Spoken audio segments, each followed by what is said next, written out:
We have got a lot of breaking news to cover in today's video when it comes to World of Warcraft. And as always, if you don't want to miss a beat, make sure to press that subscribe button. Your support is greatly appreciated. Some of the biggest news coming so far is that we have a release date and a launch roadmap into the next expansion for The War Within. Obviously, right now, the beta is live, and if you upgrade to the Epic Edition, you can get access to it right now and start doing some testing and see how your class is really working out to be before it has been released. And along with this beta phase, there has been a pretty big announcement that there's going to be a big PvP test coming through with Play with the Blues on Friday, June 14th.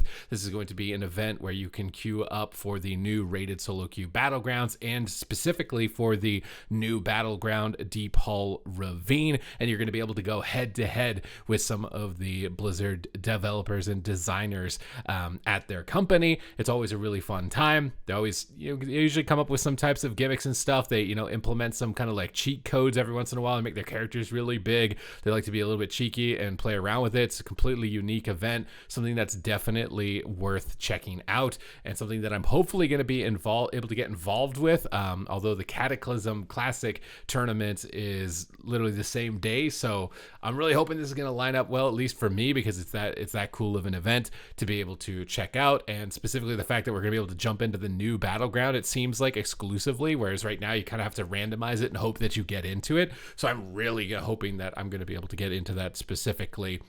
And then moving in, August 22nd is going to be early access, which is requiring the Epic Edition. So you can get the beta test, these cool events with the Play with the Blues. I believe there's going to be some PvE events as well with dungeons and raid testing here very in the near future as well. And you get access to the game early on August 22nd, and with the game officially launching on August 26th. And then Season 1 beginning. This is again with the Mythic Plus season, the PvP season, on September 10th, which means we are really close to these dates. They're literally right around the corner, and they are taking some pretty serious risks as far as their decision making moving this close to the launch of the expansion, which is this controversial article and this controversial update to Mythic Plus specifically. Now, moving into Season 4, they readjusted and rescaled some of the difficulty, upscaling heroic and making it more difficult, but also making the loot more relevant. And it seems like mostly these changes have been positively received so far in Season 4, so they're going to be iterating on those even further.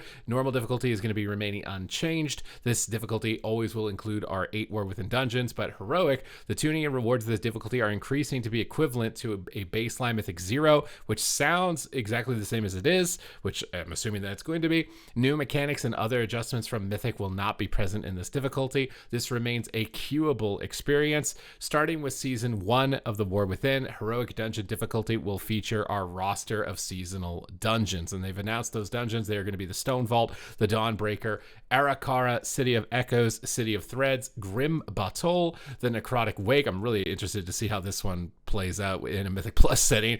The Necrotic Wake, Mists of Tyrna Scythe, and the Siege of Borealis. So just looking to improve on the systems that they've made basically from Season 4 with these changes. These are not the most controversial points of the update, I think, that I've seen on Twitter at the moment. The tuning and rewards of this difficulty for Mythic are increasing to the equivalent of a plus 10 dungeon with affixes in the previous system. There are no timers, affixes, or limitations on changing specializations or talents while in the dungeon.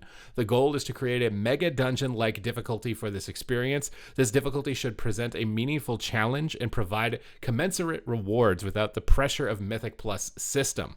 So they're really trying to create an option where players don't have to race against the clock, but still get a challenging dungeon. And that's how they're trying to mix this together. Likely, for people who don't want the pressures of the keystone, but want to be able to have a difficult challenge in the dungeon, whereas previously it was like kind of normal mode, kind of flippy floppy, not really offering you too much. This is kind of like a beginner intermediate level of difficulty or challenge, which is an interesting take, because it seems like they're trying hard to expand the amount of content and the variety of content they have for a larger pool of players, with delves coming through as kind of a solo player or small pickup group type of content. And now with this kind of beginner intermediate level level of mega dungeon experience as well. Starting with Season 1 of the War Within, Mythic difficulty will feature our roster of seasonal dungeons. Mythic difficulty will be unavailable until the War Within Season 1 begins, which we saw the date was going to be Season 1 on September 10th, so it's going to be a little bit of a delay for that one. Mythic difficulty will now have a daily lockout, changed from a weekly lockout, so you're going to be able to spam this and get a ton more gear. A lot of these dungeons from I've seen from the testing and a little bit of myself queuing up, I'm going to be doing them a little bit more here. Definitely interested in getting my toes in the water a bit more with Mythic Plus here, moving to this expansion, because I feel like the class design is being catered a lot towards that type of content. So I'm actually interested to see how fun it can actually be when it's like fully maximized for the classes in this type of environment, when it comes to maximizing AoE and AoE disruption and control and the density, the mob density in some of these dungeons. It's looking really promising to be a really epic season. Although that's being said, I'm going to kind of skip past this keystone level changes that they're doing to kind of the more controversial part of it, which is the affixes specifically. These ones right here, the new affixes: reckless, non-boss enemies without mana ignore 20% armor with their attacks, but their armor is reduced by 30% and they take 10% increased arcane damage. So you'll notice with all of these affixes that they are kiss curse oriented. There's a negative element and a positive element. And the way that I'm taking these affixes is that this is their attempt to break the god comp. And I've seen enough Mythic Plus and MDIs to see that, like, every once in a while, it's, dead set in on like 5 specializations together are the God comp, and then LFG is just all of that. And if you don't fit inside of the God comp meta, your spec doesn't get an invite, and you just fall off the participation charts, and it's really tough to find a group. So I think that these affixes are a way for them to try and combat that. Basically, what it will mean is the God comp is going to cycle weekly, right? So with this one, as an example, armor being reduced means that classes that do physical damage are going to be doing significantly more damage, like Fury Warriors or Outlaw Rogues. And then obviously with the 10% arcane damage increase, Arcane Mages, Balanced Druids, anything arcane related is likely going to be a little bit more desirable in this week. And if they aren't in the kind of standard metagame composition, you may want to consider incorporating them when this affix comes out. And a lot of people have been saying this is going to gatekeep it, but the thing is, it's already being gatekept. It's just that it never changes the entire season. Whereas this would make that composition and the gatekeeping change weekly. Although it's going to suck in 1 week when you're invited and you're everyone's favorite class because you're doing 30% more physical damage, and then the following week you're not doing that and nobody wants to talk to you anymore. So that's probably going to have a bit of a jarring experience for anybody who's playing like that. But at least you're going to have your week, and it's going to cycle through, and then on that week, that's when it's time to go. So like for me, somebody who's maybe going to be more casually into Mythic Plus, if it's that arcane damage week and boomkins are, everybody wants boomkins, hey, maybe that's my chance to drop on here and be able to run some Mythic Plus, as opposed to if your class is just not good at all in the season, you will never be invited the entire season. So it's something that looks like they're trying to combat. I don't know if this is the best. I think that it's a decent in between. An interesting criticism brought up to this is something like a Demon Hunter, which apparently has talents that enable basically all their damage to do any magic type, being just powerful in every single week. With these types of changes, and that's something maybe they're gonna have to specifically look at to tune for Demon Hunters. But they've also got Thorned. Non-boss enemies without mana inflict physical damage to their attackers when attacked, but take 10% increased holy and shadow damage. So Thorns, so you're probably not, you're gonna go 1 week where you're inviting all these Fury Warriors and all these rogues doing increased damage, and the following time they're gone. And then you got Shadow Priests that are gonna be coming in on this week, likely being the most desirable. A lot of these don't seem too focused around healing, though, I will say, as a point of criticism. So it seems like these are almost all tank oriented. Like some tanks do arcane damage, some tanks probably have better mitigation against armor or magic type of attacks, I would assume. But healers in this don't, you might have the same healer every week if these affixes don't target them at all, which could still be a bit of a problem as far as trying to allow people who want to play their spec to be able to shine every time one of these affixes comes along.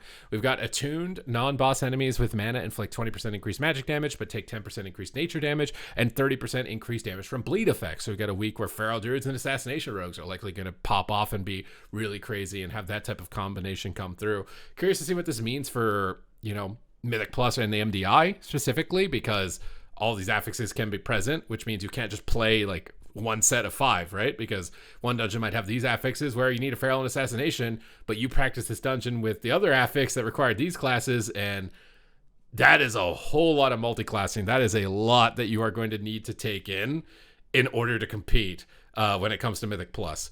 So that's also something that should likely be considered. We've got focused. Non-boss enemies with mana have 30% increased haste, but take 10% increased frost and fire damage. So fire mages and frost mages are going to be definitely popping off with that. And as far as which affixes are retiring and which affixes are staying through, I've seen a lot of people really critical of something like Sanguine. This one specifically, the fact that it's still sticking through, bursting, bolstering, and raging. All of these ones can be super tilting when it comes to running Mythic Plus, timing your kills on trash mobs at the same time so that they're not buffing each other up or gaining HP or trying to constantly move them out of Sanguine. From the few times in the past that I've done Mythic Plus, I know that these have been very frustrating. However, they are removing things like Volcanic and likely some affixes that should assist with making melee DPS a little bit less desirable as well in compensation. I think that this is something that definitely needs to be discussed.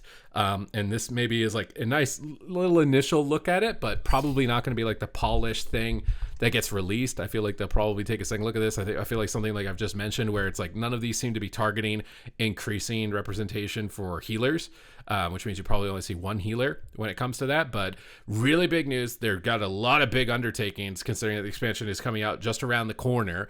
I'm very excited to see how this all plays out. I'm going to be testing it, providing feedback, giving you content, update on how things are looking. How's your class or your specialization looking as well? So if you would like to support me, smash that subscribe button. Other than that, thank you very much for watching the video, and I will see you in the next one.